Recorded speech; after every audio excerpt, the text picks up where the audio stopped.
আল্লাহ পাক রব্বুল আলামিন বলতেছেন, ইয়া আইয়ুহাল্লাযীনা আমানু কুতিবা আলাইকুমুস সিয়াম, ইয়া আইয়ুহাল্লাযীনা আমানু কুতিবা আলাইকুমুস সিয়াম। হে ঈমানদারগণ, তোমাদের জন্য রোজাকে ফরজ করে দেওয়া হয়েছে। এখন রোজা কি জিনিস? কই সারাদিন উপবাস থাকতে হবে। এখন অনেক মানুষের এই কথা শুই না মনটা বড় খারাপ, বলে আল্লাহ বুঝি আমাদের উপর এই কষ্টকর বিধানটা চাপায়া দিল। আল্লাহ বলতেছেন, বান্দারে না না না, ইয়া আইয়ুহাল্লাযীনা আমানু কুতিবা আলাইকুমুস সিয়াম কামা কুতিবা আলাল্লাযীনা মিন ক্বাবলিকুম। তোমাদের উপর যেমন রোজাকে ফরজ করে দেওয়া হয়েছে, তোমাদের পূর্বপুরুষ অর্থাৎ বিগত যারা মানুষ দুনিয়াতে এসেছিল তাদের উপরেও আমি আল্লাহ রোজাকে ফরজ করেছিলাম। সুতরাং এটা কঠিন কোনো বিষয় না, এটা সহজ তোমাদের জন্য। এখন আল্লাহ বলতেছেন, এই রমজানকে আমি কেন দিলাম? আল্লাহ বলতেছেন, ইয়া আইয়ুহাল্লাযীনা আমানু কুতিবা আলাইকুমুস সিয়ামু কামা কুতিবা আলাল্লাযীনা মিন ক্বাবলিকুম লাআল্লাকুম তাত্তাকুন। আল্লাহ বলতেছেন, এই রমজানকে তোমাদের জন্য দিলাম যাতে তোমরা মুত্তাকি হতে পারো। কি হতে পারো? মুত্তাকি হতে পারো। তোমাদের অন্তরের ভিতরে একজনের ভয়কে ধারণ করবা। সকলেই সমুচ্চ সুরে বলি, তিনি কে? সম্মানিত হাজিরিন, আমাদের সামনে রমজান একেবারে নাকের ডগায়।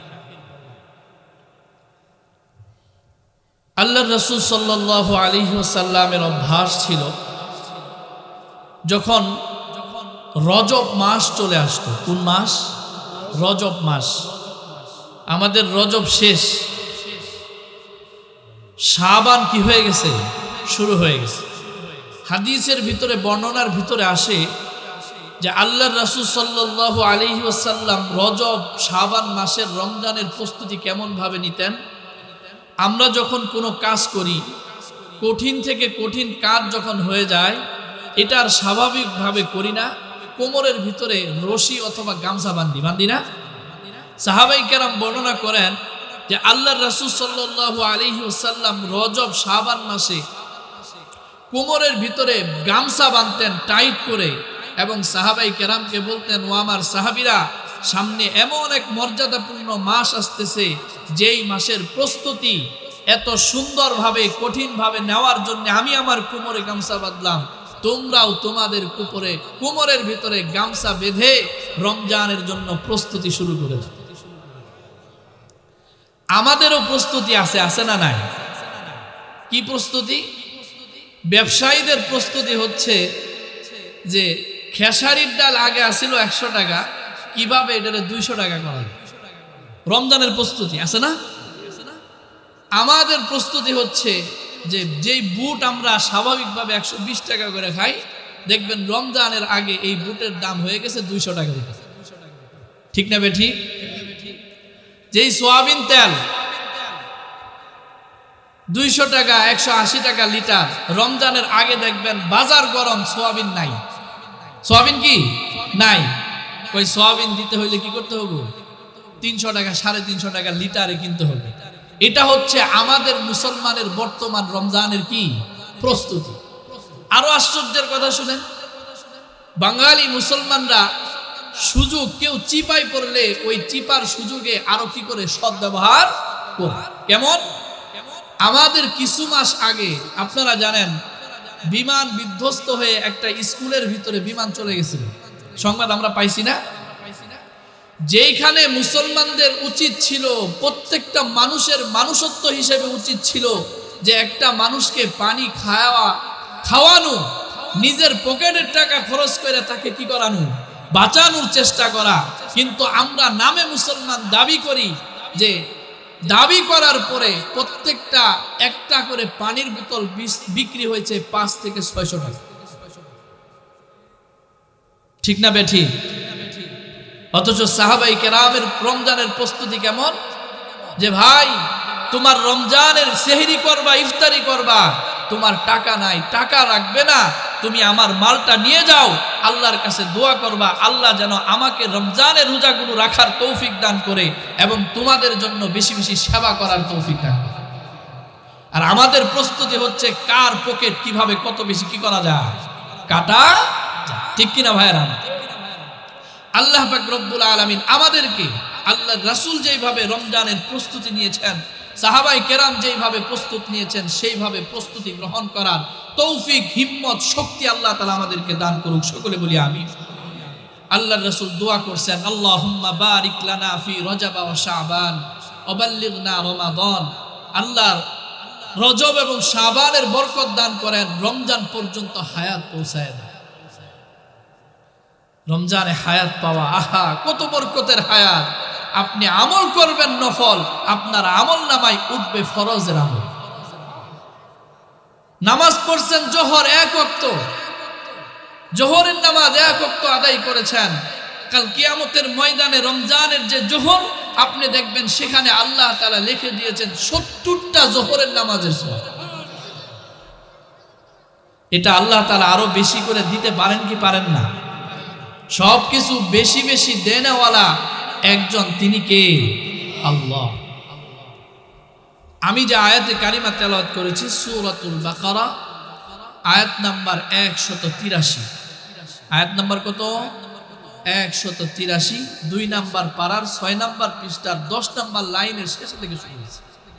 আমরা আজকে আলোচনা করব যে এই আয়াতের ভিতরে আল্লাহ পাক রব্বুল আলামিন আমাদেরকে উদ্দেশ্য করে কি জানাতে চাচ্ছেন। যে রমজান তোমাদেরকে দিলাম, কেন তোমাদেরকে রমজান দিলাম আমরা সবাই জানতে চাই।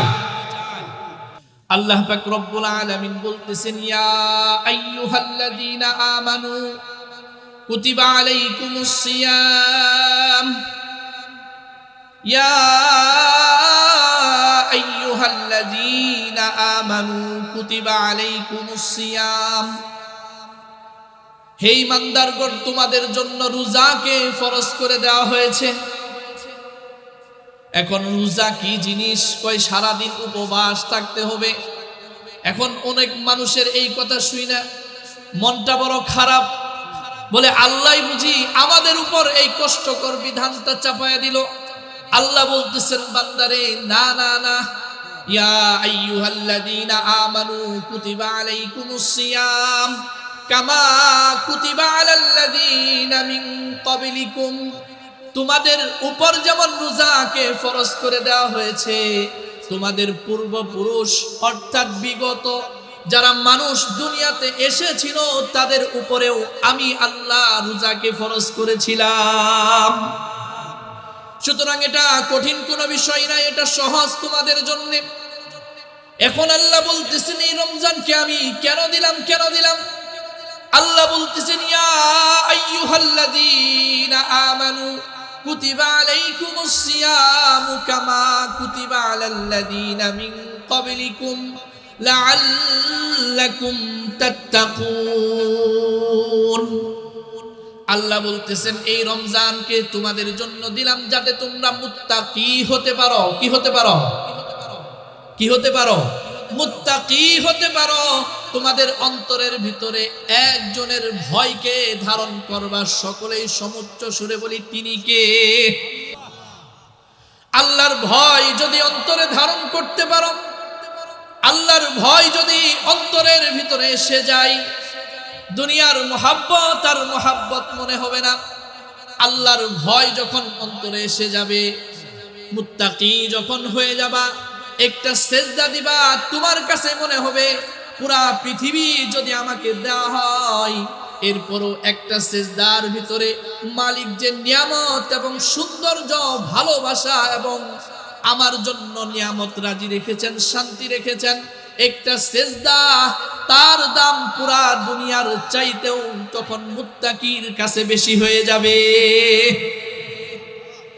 এজন্য ঈমানদাররা, মুত্তাকিরা আল্লাহ তাআলার কাছে বলবে, আল্লাহ কিয়ামতের ময়দানে আল্লাহ তাআলার কাছে বলবে, মালিক আজকে কিয়ামতের দিন আজকে কি আমাদের জন্য সেজদার সুযোগ আছে? সুবহানাল্লাহ। আবার কিছু কিছু মানুষ আছে তারা সেজদা দিতে চায় না, আছে না নাই?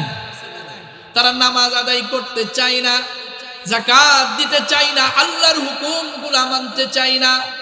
কিন্তু যাদের ভিতরে মুত্তাকি, যাদের ভিতরে ঈমানটা পাকাপোক্ত হয়ে যায়, যাদের ভিতরে আল্লাহর ভয় চলে আসে, তারা আল্লাহ পাক রব্বুল আলামিনের প্রত্যেকটা কাজ এত সুন্দরভাবে করে, এত সুন্দরভাবে করে। প্রত্যেকটা নামাজের আজান যখন হয়ে যায়, মুত্তাকির অন্তরটা ছটফট ছটফট করতে থাকে, কখন সে মসজিদে যাবে। ঠিক না? তাহলে আমাদের আপনাদের নামাজের গুরুত্ব নাই কেন? কারণ অন্তরের ভিতরে কার ভয় নাই? আল্লাহর ভয় নাই। আল্লাহর ভয় যদি ধারণ করতে পারেন, আপনি আর বাড়িতে থাকতে পারবেন না। নামাজের সময় কোথায় চলে যাবেন? মসজিদে চলে যাবেন। সিজদায় পড়ে আল্লাহকে বলবেন, আল্লাহ আমার হায়াতকে এতটুকুন বাড়ায় দিয়েন যতটুকুন হায়াতের ভিতরে আমি আপনার কুদরতি পায়ে সিজদা দিতে পারি। আমাদের দুনিয়ার মানুষেরা চায় আল্লাহ কিছু বছর আমাকে হায়াত দেন, যাতে করে আমি আমার বাড়িটা অসম্পূর্ণ হয়ে গেছে সম্পূর্ণ করতে পারি। ঠিক না? আমাদের দুনিয়ার মানুষেরা হায়াত চাই, মালিক আমার মেয়েটার বিবাহ হয় নাই, এতটুকুন হায়াত দেন যাতে করে মেয়েটাকে বিবাহ দিতে পারি। কিন্তু যাদের অন্তরে কার ভয়? আল্লাহর ভয়, তারা বলে মালিক এতটুকুন হায়াত দেন যাতে করে আমি আরেক ওয়াক্ত নামাজ বেশি পড়তে পারি। এজন্য অন্তরে আল্লাহর ভয় আনার দরকার আছে না নাই?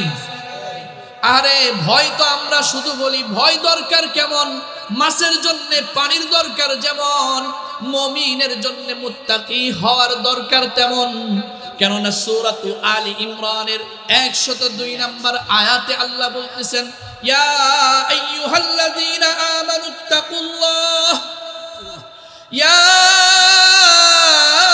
আইয়ুহাল্লাযীনা আমানুত্তাকুল্লাহা হাক্কা তুকাতিহ। ও ঈমানদাররা, আল্লাহর ভয় অর্জন করো, আল্লাহর ভয় অর্জন করো মুত্তাকি না হইয়া। ওয়ালা তামুতুন্না ইল্লা ওয়া আনতুম মুসলিমুন। মুত্তাকি না হইয়া যেন তোমরা মরণ না হয়, মুত্তাকি না হইয়া তোমরা আমার কাছে আইসো না। তোমাদের চেহারাগুলো যদি মুত্তাকি ওয়ালা না হয়, এই চেহারাগুলোকে জাহান্নামের আগুনে জ্বালায় জ্বালায় আমি পুরায় সারখার করে দিব। আর যদি তোমার চেহারার ভিতরে সিজদার ছাপটা থাকে, তুমি যদি মুত্তাকি হও, আল্লাহর রাসূল বলেছেন কাল কিয়ামতের ময়দানে নামাজীদের চেহারা এত সুন্দর হবে, এত সুন্দর হবে, তার হাতগুলো এরকম এই যে রড লাইটের মতো জ্বলতে থাকবে। সুবহানাল্লাহ। সেজদা দিয়ে দিয়ে তার কপালটা কি করে ফেলছে, এখানে কালো হয়ে গেছে। আমরা বলি না হায় রে নামাজি কপালকে কালো করে ফেলছো? আহারে এই কালোটা আর কালো থাকবে না। আল্লাহ পাক রব্বুল আলামিন কিয়ামতের ময়দানে এই কপালের সেজদার জায়গাটাকে নূর দ্বারা ভরপুর করে দিবেন। এজন্য মুত্তাকি হওয়ার প্রয়োজন আছে না নাই?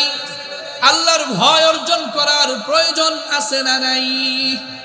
উলামায়ে কেরাম বলেন চারটা বিষয় যদি তোমার ভিতরে থাকে, কয়টা? চারটা বিষয় যদি তোমার ভিতরে থাকে, তাহলে তুমি নিজেকে মুত্তাকি অর্থাৎ আল্লাহর সামনে তুমি মুত্তাকি হিসেবে প্রতিষ্ঠিত হতে পারবে। কাল কিয়ামতের ময়দানে আল্লাহর সামনে এমন ভাবে দাঁড়াবে, আল্লাহ পাক রব্বুল আলামিন তোমার নামটা মুত্তাকিদের খাতায় লিপিবদ্ধ করে দিবেন। এক নাম্বার বিষয় হচ্ছে আল খাউফু মিনাল জালিল। সদা সর্বদা যাকে ভয় করব তিনি কে? আরে আমি যে লেপের নিচে গুনাহ করি কেউ দেখে না, দেখেন কে? আমি যে অন্ধকার ঘরের ভিতরে গুনাহ করি কেউ দেখে না, দেখেন কে? একটা ঘটনা মনে পড়ে গেছে, বলবো? আজকালের পীরের কাছে মুরিদ হইতে গেলে কি লাগে বলেন তো? টাকা লাগে, মুরগি লাগে, গরু লাগে, ছাগল লাগে, ঠিক কিনা? কিন্তু আগে পীরের মুরিদ হইতে হলে অন্তরটাকে পরিচ্ছন্ন হওয়া লাগতো, তাকওয়া লাগতো। কি লাগতো? তাকওয়া লাগতো। এখন পীর সাহেবের বাড়িতে যদি বড় একটা রুই মাছ নিয়ে যান, যমুনার রুই মাছ, পীর সাহেব কইব, আহারে বাবা সামনে আসো, তোমার মাথাটা একটু বুলাই দিই, ঠিক না? একটা দেশি মুরগ নিয়ে যান, বলবে যে আসো আসো। আর যদি গরু নিয়ে যান, কথাই নাই, বলবে এটা আমার খাস সাগরিদ, এটা আমার রুমের সাথে থাকার কি করো ব্যবস্থা। কিন্তু আগেকার পীরেরা এমন ছিল না। আগেকার পীরদের মেহনত ছিল অন্তরের ভিতরে। কিসের ভিতরে? অন্তরের ভিতরে। আগেকার যুগে পীর সাহেব যারা হতেন, সহজেই তাদের মুরিদ হওয়া যেত না। এক পীর সাহেবের কাছে দুইজন লোক আসছে, এসে বলতেছে, হুজুর আপনার মুরিদ হতে চাই। পীর সাহেব কয় পরীক্ষা দেওয়া লাগবে। কি দেওয়া লাগবে? পরীক্ষা। এখনকার ছাত্ররা যদি কয় যে পরীক্ষা দেওয়া লাগবে, ঠিক না? এখন মুরিদ হইতে গেছে, কয় পরীক্ষা দেওয়া লাগবে। মনে মনে মুরিদারা কয় যে পরীক্ষা দেওয়া লাগবে, অমুকে তো মুরগি নিয়েই মুরিদ বানায় দেয়, ছাগল নিয়ে কি বানায় দেয়? মুরিদ বানায় দেয়। আপনার মুরিদ হইতে হলে কি লাগবে? পরীক্ষা দিয়ে তারপরে মুরিদ হওয়া লাগবে। যাই হোক, দুইজন মানুষ তারা মুরিদ হইতে গেছে কাকে খুশি করার জন্য? আল্লাহ তাআলাকে, সঠিক রাস্তা পাওয়ার জন্য। পীর সাহেব বলে দিছে, দুইজনের হাতে দুইটা মুরগি দিয়ে দিছে, দুইটা চাকু দিয়ে দিছে, বলছে এমন জায়গা থেকে মুরগি জবাই করে নিয়ে আসবা যেই জায়গায় কেউ দেখে না। সুবহানাল্লাহ। দুই মুরিদ চলে গেছে, ঘুইরা ফিরা আসছে। একজন জবাই করে নিয়ে আসছে, আরেকজন জবাই ছাড়া নিয়ে আসছে। এখন বলতেছে, বাবা তুমি জবাই করছো, কোন জায়গায় জবাই করলা?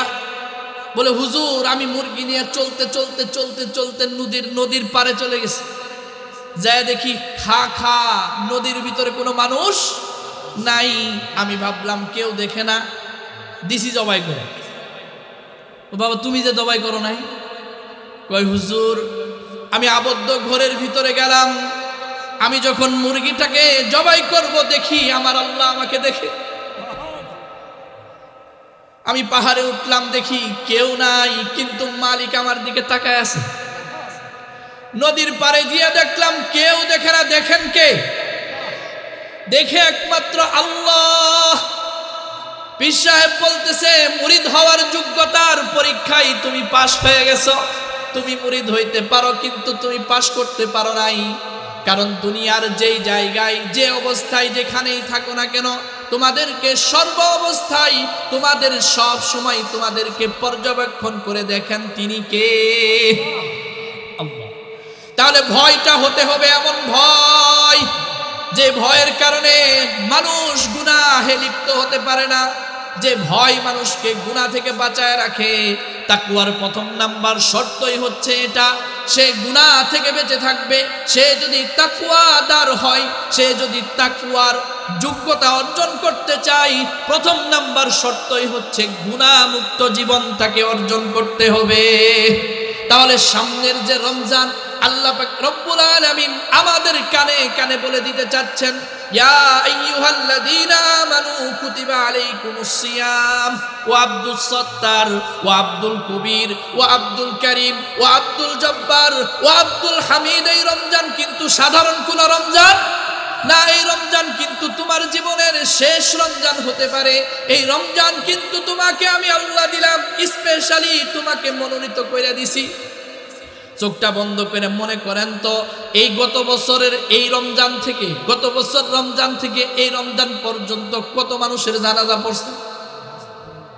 কত মানুষের মৃত্যুর খবর মাইকে এলান হয়ে গেছে, অমুকে আর নাই। আরে একটু ভাবেন, অমুকের বয়সটাও আপনার বয়সের সাথে ছিল, অথবা কম ছিল, বেশি ছিল, তাকে আল্লাহ নিয়ে গেলেন। কে মালাকুল মাউতকে যদি আল্লাহ বলতেন, আপনাকে নিয়ে যেতে পারতেন না? কিন্তু আল্লাহ কেমন যেন 2026-এর রমজান আমার আপনার তকদিরে যদি আল্লাহ লিখে দেন, আল্লাহর কাছে দোয়া করি আল্লাহ যেন রমজান পর্যন্ত পৌঁছায় দেন। কেমন যেন আমাকে আপনাকে আল্লাহ বলতেছেন, ইয়া আইয়ুহাল্লাযীনা আমানুত্তাকুল্লাহা হাক্কা তুকাতিহি ওয়া লা তামুতুন্না ইল্লা ওয়া আনতুম মুসলিমুন। ও আব্দুস সাত্তার ও আব্দুল করিম, আব্দুর রহিম কিন্তু চলে গেছে। তোমার কানে এই বাতাস, এই সংবাদ আমি ঢুকায় দেই, তুমিও তো চলে যাবা, কিন্তু মুত্তাকি না হয়ে কিন্তু আমার কাছে আইসো না। খাঁটি মুসলমান না হয়ে কিন্তু তুমি মৃত্যুবরণ করিও না। যদি করো, মরতে দেরি, লাঠির বাড়ি পড়তে কি হবে না? দেরি হবে না। এজন্য ভাইরা আমার, সমস্ত স্বরে আওয়াজ দিয়ে বলি, ভয় করব একমাত্র কাকে?